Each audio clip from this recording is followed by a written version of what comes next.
Hey guys, welcome back to the shop. We've been doing a lot of brake work these days, and I did just reflare a new fitting on a clutch line for the hot rod. So I figured I'd do a little bit of a more deep dive in how to use a flaring tool. So this right here is the cheap flaring tool that I have. This is just your standard Harbor Freight double flaring kit. Unfortunately, I broke my 3/16 die, and that was just because I was trying to use this to flare stainless steel, and this just will not work with stainless steel. It's way too hard. Today, I'm going to be showing you on some 1/4 inch because it's easy, and I have a random piece of 1/4 inch. You'll also need a tubing cutter if you don't have one of those. It definitely helps out. But yeah, what we got right here, this is the old clutch hardline out of the MGB. There's a pinhole somewhere in this rusty section, so this is a whole lot of useless for most things. But what we'll do, it's perfect for demonstration purposes.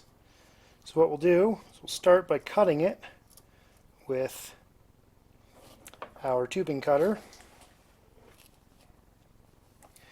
So you basically get it till it's kind of tight, give it a turn around, you'll feel it come loose again, tighten it again, and just keep doing this. So eventually we're going to cut all the way through.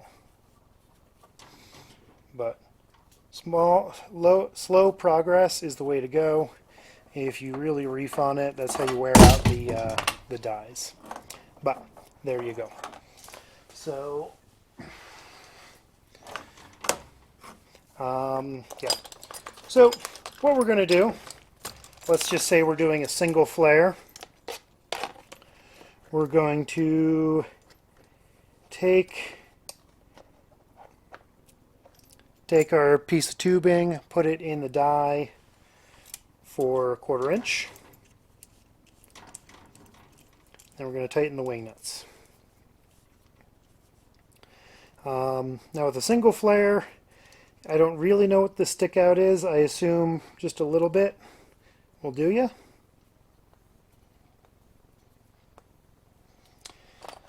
Then once that's tightened down, we take our little guy.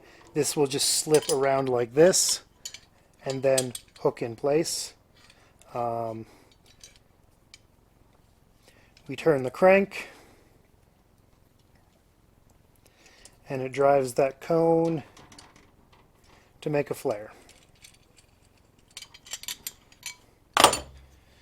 So that right there is a single flare.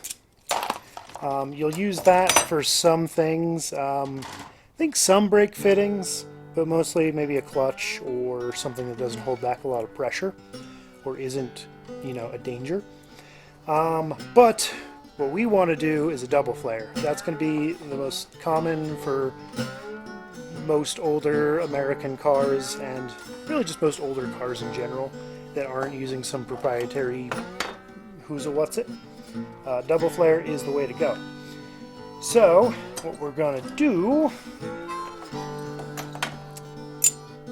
is not do this first. First step we're going to do is put our flare nut on. I had you going there for a minute, didn't I? So what we're going to do, I'm going to slip our flare nut over our piece of tubing. If you're using fresh tubing, you won't have to deal with this crustiness. If you're dealing with crustiness, clean it first. Don't do this. But this is for demonstration purposes. I'm not putting this on a car. So, same sort of thing. We're going to clamp it in our tool.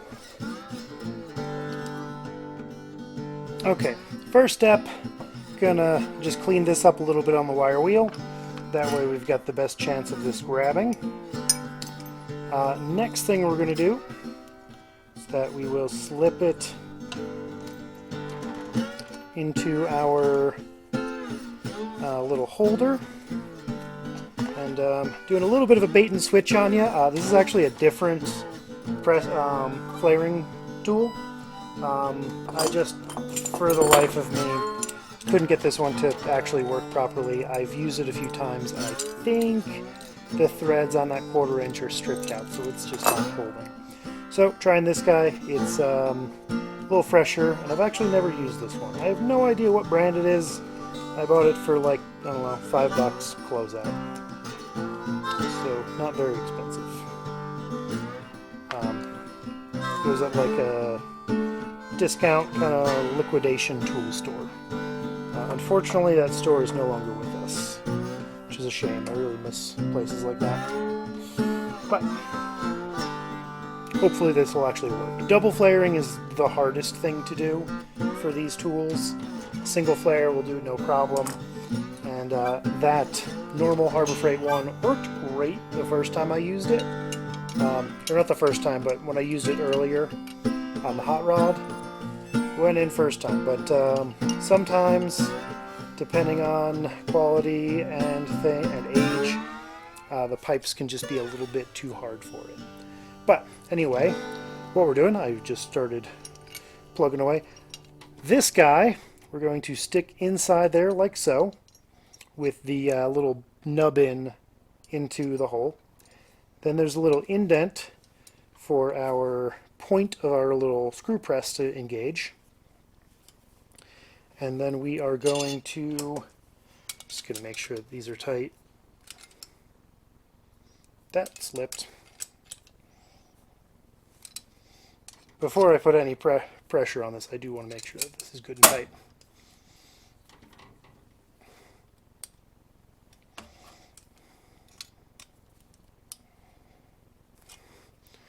Pliers for the win.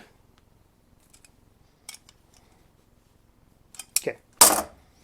Hopefully, okay, that feels like a good bite. So we are going to turn that. It's going to start to do bubble things.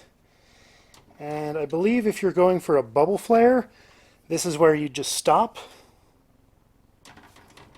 But you just kind of go until that feels like it stops. We'll remove our little hardware bit. I'm actually going to keep going a little bit.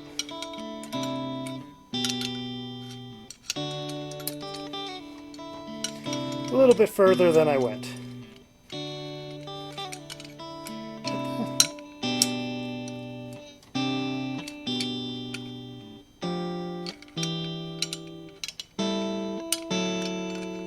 Yeah. This thing's like a puzzle sometimes.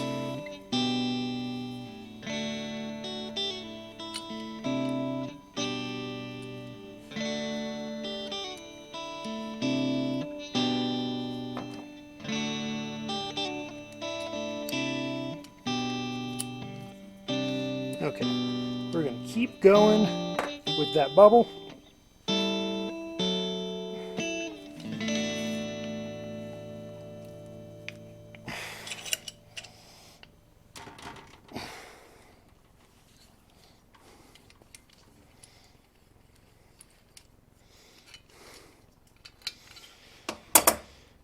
All right, hopefully that wasn't too far, but that right there is basically your standard bubble flare. It should work. Don't quote me on that. But now what we're going to do is we're going to turn that bubble, which is kind of this shape. So it started square, then we push it in like this. Now what we're going to do is drive it in to fold over like this to get that true double flare. So what we're going to do is just take it now with just our cone, no little adapter bit, and we are going to drive that home.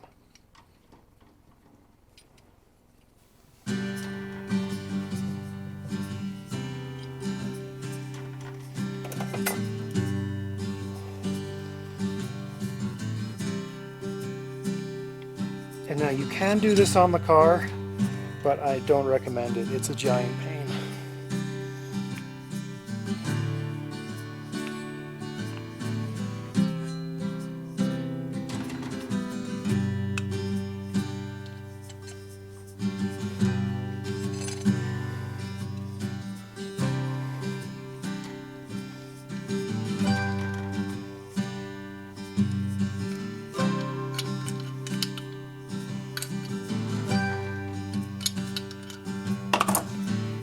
And,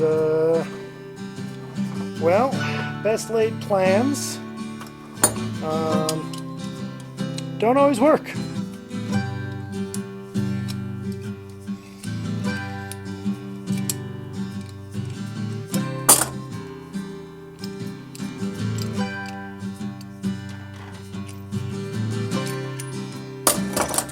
So, we've almost got a double flare. It actually looks pretty good right here, but we did some weird bulgy stuff right here, so that would not pass. We're going to cut it down, and we're going to redo that one.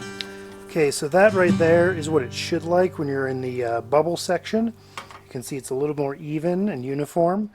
Turns out the trick that I had forgotten is to make sure you clean out the inside of the piece of tubing. I like this little guy, but you can use really anything. You can use a corner of a file. A lot of these guys will actually have a little pointy triangle reamer to stick in there. But just make sure that this is nice and smooth and square, because I think what happened is when I had it in there, it didn't sit flat. It was kind of cocked to the side, and so that kind of pushed it off and did weird things. But anyway, that is that. Now the next step we got to do is just take it and turn that and start kind of inverting that flare. Okay.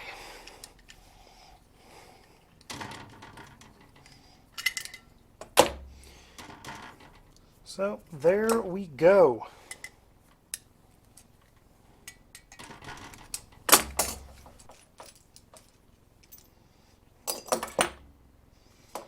So there we go. That is a nice, decent double flare. That'll fit beautifully in our fittings.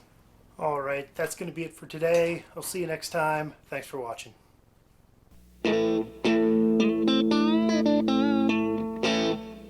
This little die in the middle with the little shaft poking it.